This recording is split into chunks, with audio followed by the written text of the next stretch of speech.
ఇష్టమన్నారేనా అందరు ఎలా ఉన్నారు? రీసెంట్గా నేను దక్షిణమూర్తి స్తోత్రం చదివి ఒక వీడియో పెట్టానండి. దాని కింద ఒక కామెంట్ ఏంటంటే, ఇలానే రోజు చదివే స్తోత్రాలు ఇంకేమైనా ఉంటే పెట్టండి, పొద్దున్న లేవగానే చదివే స్తోత్రాలు కానీ ఇవేమైనా ఉంటే ఇంకా కొన్ని మీరు చదివి వినిపించండి అని చెప్పి ఒకరు అడిగారు. అయితే దీంట్లో రోజు చదివే స్తోత్రాలలో మొట్టమొదట ఉండే స్తోత్రం ఏదైనా ఉంది అంటే ఖచ్చితంగా అది హరియష్టకం అండి. ఎందుకంటే అది చాలా చాలా గొప్ప స్తోత్రం. హరియష్టకము ఎంత గొప్పదంటే వేదాలు కూడా పొగడలేని విష్ణుమూర్తి అనంతమైన శక్తుల్ని ఈ హరియష్టకంలో మనకి ప్రహ్లాదుడు అందించాడు.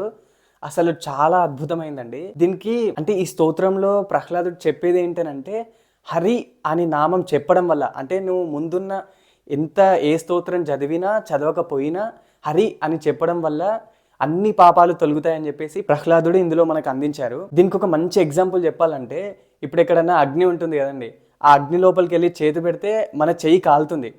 అంటే ఎక్కడ పెట్టినా, అది దీపమైనా హోమమైనా ఇంకెక్కడ పెట్టినా కూడా దాని తత్వం ఏంటిదని అంటే కాల్చే తత్వం. ఆ కాల్చే తత్వం ఎంత సహజమైనదో హరి అని చెప్పడం వల్ల మన పాపాలు తొలుగుతాయి అనేది కూడా అంత సహజమైందండి. అంటే అంత అద్భుతమైన స్తోత్రం ఇది. భక్తికి గొప్ప నిదర్శనం అని కూడా చెప్పొచ్చండి. ఎందుకనంటే ప్రహ్లాదుడు ఎప్పుడు చూసినా కూడా హరినామస్మరణే చేస్తుంటాడు, హరి హరి హరి హరి అంటూ. అందులో మెయిన్గా ఈ స్తోత్రంలో కనుక చూసుకున్నట్లయితే తనను రక్షించమని తన హృదయంలో విష్ణుమూర్తిని కొలువై ఉండమని చెప్పి ప్రార్థిస్తాడు. మనకి ముఖ్యంగా హరి అని పిలిచినప్పుడు పలికే దైవం ఎవరన్నా ఉన్నారు అని అంటే అది నారసింహస్వామి. స్తోత్రం చదవడం వల్ల ఆయుష్యం బలమారోగ్యం యశోవృద్ధిం శ్రియామ్యహం. ఆయుష్యం బలం ఆరోగ్యం యశోవృద్ధిం, యశస్సు కూడా లభిస్తుంది ఈ స్తోత్రం వల్ల మనకి. ఈ స్తోత్రం వల్ల మనకి ఇంకోటి ఏంటంటే జ్ఞానం కానీ భక్తి నిర్భయత్వం అనేవి కలుగుతుంది. ముఖ్యంగా మనకు ఉండాల్సింది ఏంటంటే నిర్భయత్వం.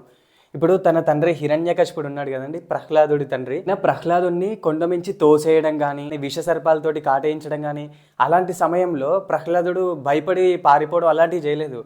ఉండి అక్కడనే నిల్చొని పూర్తిగా హరినామస్మరణ చేసుకుంటే ఉంటాడు. దాన్ని నిర్భయత్వం అని అంటారు. ఎందుకంటే శ్రీమన్నారాయణుడు ఉన్నాడు అని పూర్తి విశ్వాసం భక్తితోటి తనని రక్షిస్తాడు అన్న నమ్మకంతో అలా నిర్భయత్వంగా నిల్చొని ఉంటాడు ప్రహ్లాదుడు. ఇంక ఇప్పుడు ఆ స్తోత్రం చదువుతాను, మీరు కూడా చదవడానికి ట్రై చేయండి. నేను ఇక్కడ స్తోత్రం ఒక్కొక్క శ్లోకం కూడా పెడుతూ ఉంటాను.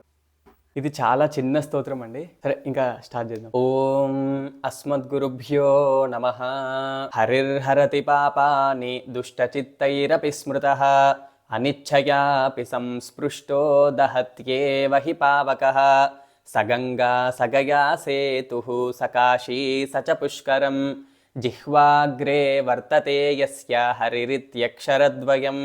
వారాణస్యాం కురుక్షేత్రే నైమిషారణ్య ఏవ చ. యత్కృతం తేన గేనోక్తం హరిరిత్యక్షరద్వయం. పృథివ్యాం యాని తీర్థాని పుణ్యాన్యాయతనాని చ. తాని సర్వాణ్యశేషాని హరిరిత్యక్షరద్వయం. గవాంకోటి సహస్రాని హేమకన్యా సహస్రకం.